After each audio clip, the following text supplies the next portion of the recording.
the head got repaired quicker than I thought, and actually, thankfully, it was also less damage than was thought as well. The shop even thought that they were going to have to take it to an outsourced shop, like I had mentioned, to get it line toned. But upon further inspection, a machine shop that I took it to looked at it and realized that they could do the work themselves. So this is the one that I was a goof with. This is the passenger side. It's still good to go, but it's awesome. Everything is torqued down. Obviously, right now my hands are tied up, but this was the bolt that, or the bolt that I had goofed up and caused it to smash into the cam. So the cam cap itself had to be polished, and I guess there was a 1,000th that had to be taken off of the cam itself.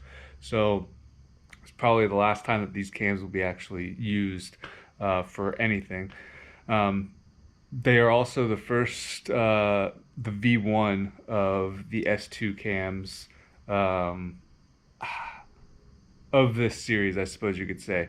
Um, the low profile is apparently the thinner one, so it causes a little bit more wear right on the center of each of the buckets because of that. So I'll need new cams eventually anyway, so it's whatever. But yeah, so it's all good to go there. Yep. The thankful part of this too is because it didn't have to be sourced out to another shop. It was very reasonably priced. The only thing I am waiting on now is for the new clutch to arrive. So still got the old clutch there. Just waiting on that to arrive. But now it is time to get to work on getting the engine put back together. So another good thing about this issue having come up. So I just wanted to take a moment to kind of show this. I'm no engineer. I'm not the designer of any of these inserts or anything like that, so I can't speak for what goes into the designs. But I just do want to show, because there's been plenty of people that say the closed decking of the block is a terrible design for cooling and all that jazz. So let's go ahead and take a look. So this is the stock block. This is the original engine that I've shown several times now. But as you'll see, all this open space is where water is. Now, with the closed deck inserts, the area around the cylinder is still filled with water. The insert, though, depending on the power rating, at least I believe for out front, the inserts get a little bit thicker for higher power ratings. So I think the ones that I have are like a half an inch or so deep into the water jacket.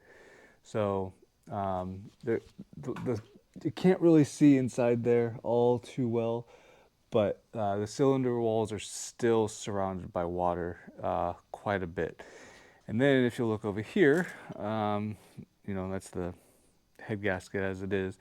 But you'll notice that these are all the water ports. So you'll notice on the head, and this is the old one, but the new ones are just the same.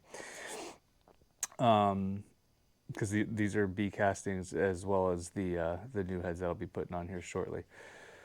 But as you'll notice, the water jackets in the head are not just a giant hole all the way around. They're segmented off.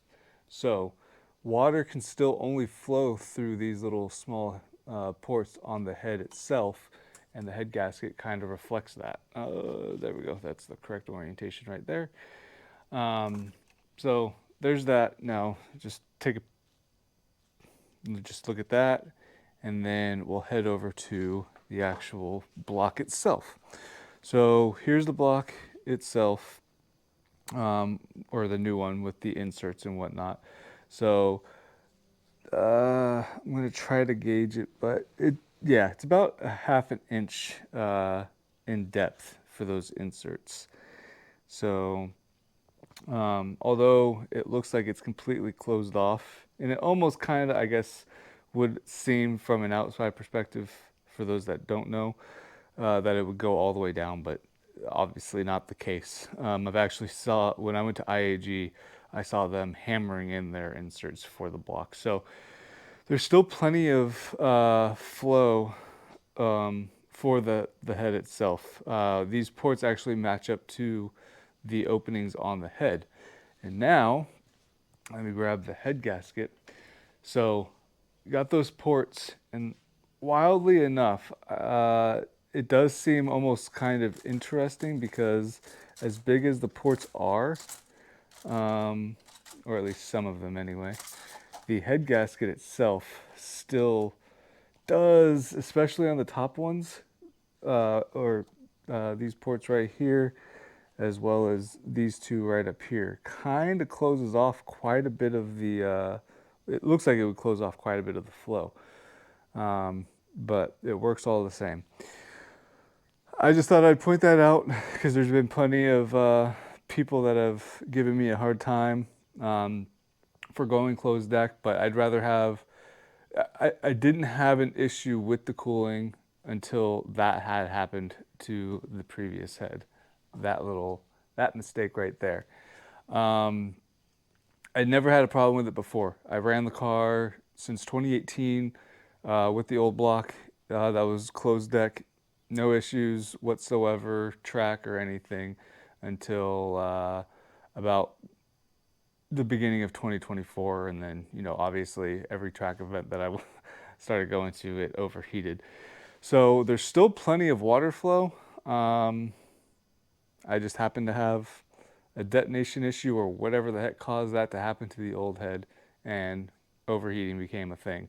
So this will almost be kind of a proof of concept. I know I'm not even one that pushes hard. I'm not, you know, a professional like a lot of people are with these, and some people do time attacks, so they're really pushing the cars hard. So I'm kind of excited to get this back on track, just as a proof of concept that closed decking still allows for efficient cooling. So I just thought I'd point that out. But let's get to getting these heads back on.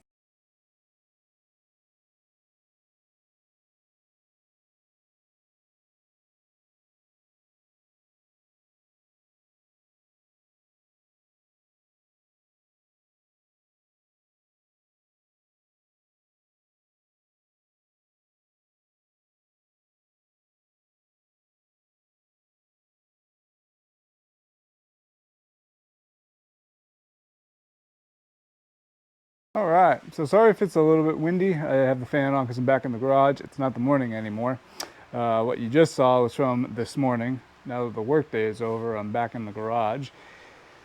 And I'm right back to where I left off. So I just torqued this down, or not torqued it down, but I finger tighted the front cam caps. So I'm gonna wait for the let the silicone set for a little bit and be good to go there.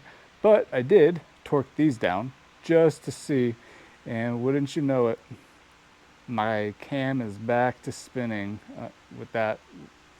This bolt is the one, or at least that is where I over torqued it. So there's that. But like I said, I've got I'm going somewhere tonight. I've got an activity that I go to every week.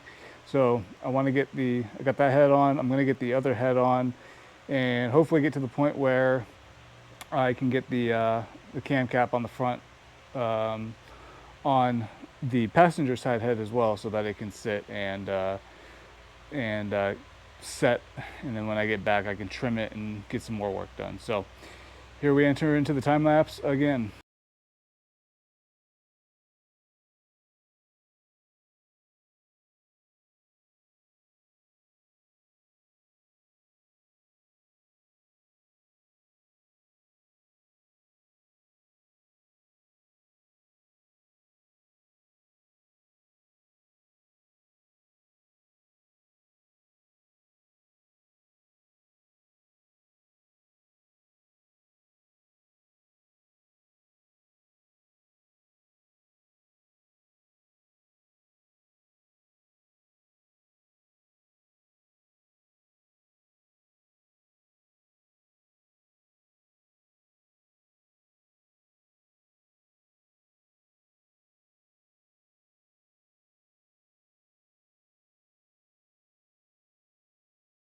All right, so got a little bit more progress. Not a whole lot, but I finally got some of the oil pumps, or not the oil pump. Oh wow, I've been working on the oil pump. That's why I confused it. But got the cam seals installed.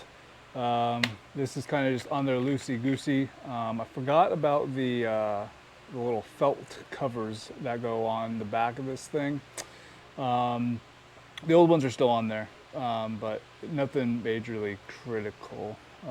Smite me if you want, but I'm just going to leave those alone. The old ones are still on there, just more of a protection factor because as you can see, kind of like right here where it's all nice and machined and shiny, it's kind of what it is for there too. But what I'm working on right now is the oil pump, and I'm just kind of taking my time. I didn't buy a new one, so taking my time really deliberately to clean off the oil pump as much as I can. But really, what I wanted to do was kind of just have you on a selfie stick, not a tripod or anything, but just wanted to show you because so before I actually showed it on video, I just wanted to make sure it worked. But all three of these were installed with this tool, which is actually super easy. There's no guesswork involved whatsoever. So I'll just kind of show it. It's literally installed on. The bolt goes into the bolt hole of the cam itself, and then the tool just kind of sits on top of the end of the nub, if you want to call it that, on the of the cam itself. And then the bolt screws in, and just as simple as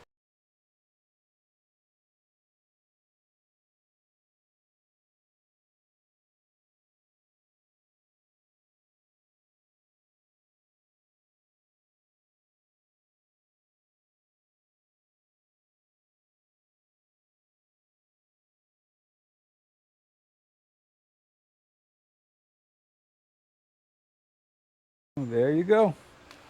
A perfectly installed seal. It's freaking phenomenal. No guesswork involved, and yeah, I'm very happy about that. So I've got the same sort of tool for the oil pump seal as well. So I'm going to install the oil pump. Didn't get a new one, just like I said, just cleaning it off, and then I'm going to reinstall it. That was not a part that failed, and there was nothing, like the oil came out just fine. Literally just the head. I evaporated all the water. So anyway, a bigger update because I'm getting into that part of this restoration, if you want to call it that. But I moved the trailer up just a little bit so that I could put the door down next to the garage door. I'm going to leave this open because I need air circulation until I get an AC system of some sort put in here because it is extremely humid and hot. I think the real feel might be up in the 3 digits. Temperature itself probably in the high 90s, but it is ridiculous. I'm sweating like crazy. But I just opened this up so that instead of having to walk around to the door up there, I can just access everything from here. I also don't want to just, I have everything kind of organized in a way that I like it. So I don't want to mess that up and put everything back in here and take up more space. I need to clean this up, obviously. But just keeping what I'm working on in here and storing everything in here. So I'm going to continue on getting this thing put together.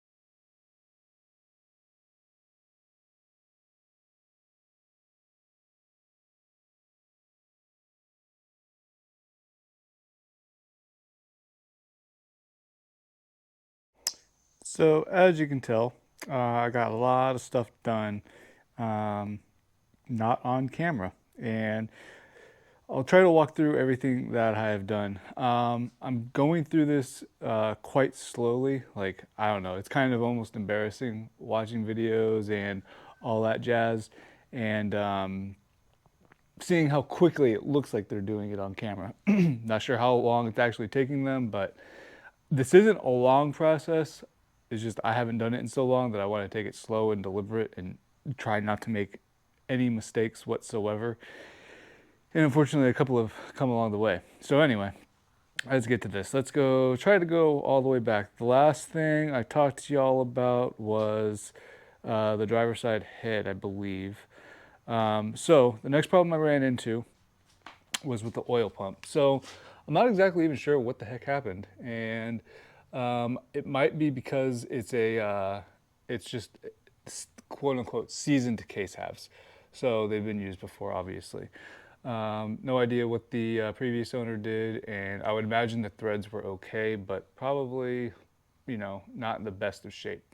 Well, that being said, I went to go tighten down the oil pump after I had gotten everything installed, got the gasket maker and everything in place, and I went to go tighten down this bolt. Well, I had that scary situation happen of righty tighty becomes righty loosey. It wasn't just free spinning; it was still held on when I pulled on the bolt, but it wasn't getting any tighter. The I thought my torque wrench broke or whatever, but didn't. And so I pulled the bolt out, and I had threads on there. I, being stupid at first, thought it was the helicoil from before, but it was not the helicoil from before. So I later found out that it was the aluminum threads that I had pulled out with the bolt, which was kind of terrifying. So I didn't want to. That was one of the parts that one of the things that I did off camera, much like everything, quite a bit else, because I'd never done a helicoil before, so I didn't want to do that on camera and time lapse it and whatnot. I know it's people that have done it multiple times, many a times, can do it in like 15 minutes or whatever. This is my first time doing it, so I wanted, much like everything that I'm doing here, take it slowly and carefully. So I did it. My biggest fear was drilling out the hole like crooked or off center and whatnot. So I just took it slow, and same with putting the tapping it.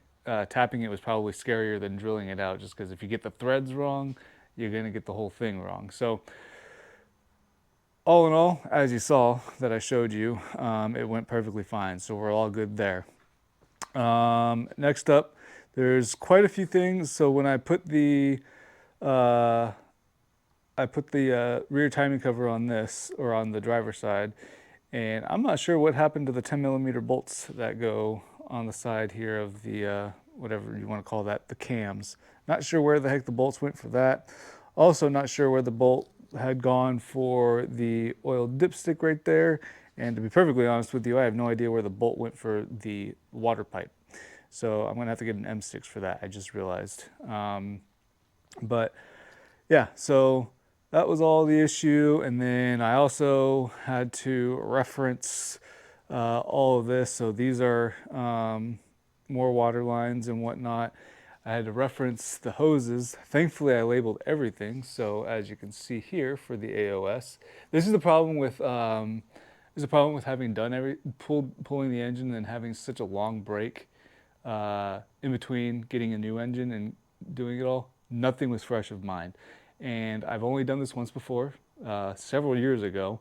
So complete kind of stupidity on my part. What I should have done was, I guess, just jumped into it immediately, but there's a whole slew of situations that I could talk through that kind of held me back. So but pulling the engine was probably the biggest mistake, of just letting that sit around, but I being upset, and then now everything was sitting around, so just had a whole bunch of old fluids and blah blah blah blah blah. Anyway, back to the main point.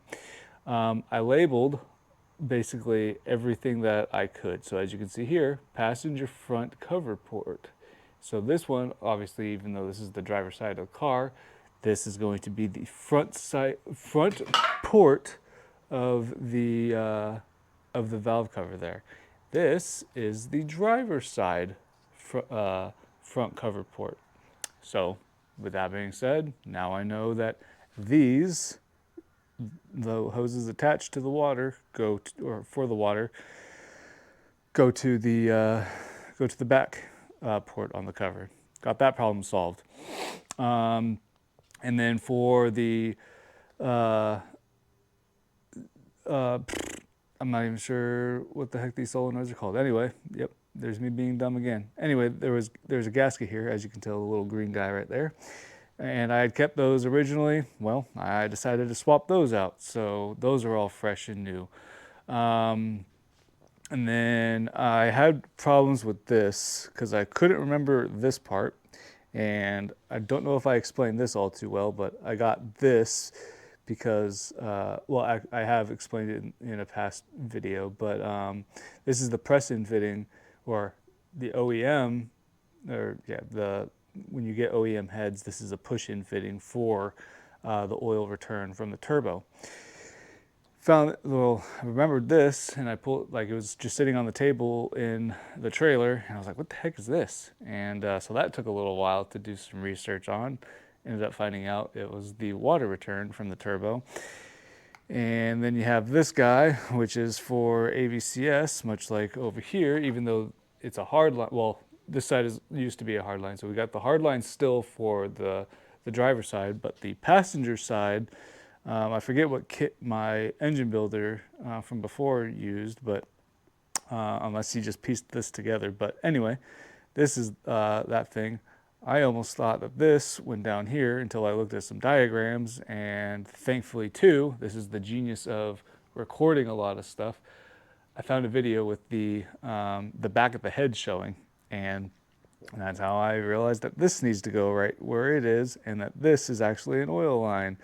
And that should have been obvious because I know that this goes to the turbo. This is the oil feed to the turbo, and what do you know? Like, it's a little bit stiff, but I can also loosen the little fitting there and then twist this all around and whatnot. So that goes to the top of the turbo, boom, and then good to go. So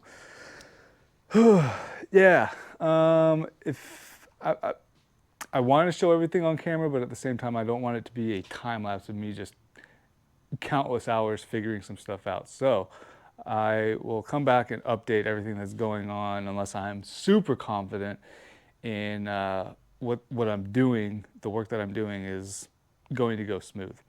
Because I don't want to waste your time, and I don't want to just have content, just a long video of me doing absolutely nothing. So there you have it. That is the situation that is going on.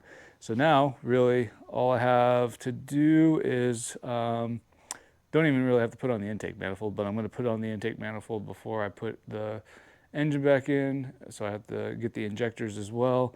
And then obviously the rear timing cover there, and then put all the timing pieces together. And yeah, for the most part, all I have down here is the oil fitting and such, and then obviously the oil pans right there, and then it'll be ready to drop in the car. The only thing I have to do is I already have a tuner lined up. I just gotta get a base map. If I'm not mistaken, I could probably run it on the map that I do have on the car, but we'll see what the tuner has to say. So I'd rather do what they say rather than what I say and what I think. So there you have it, y'all. I'll get to work on more of it, and if I feel confident, like I said, I'll time lapse it. If not, you'll get an update from me. So until the next video, stay driven.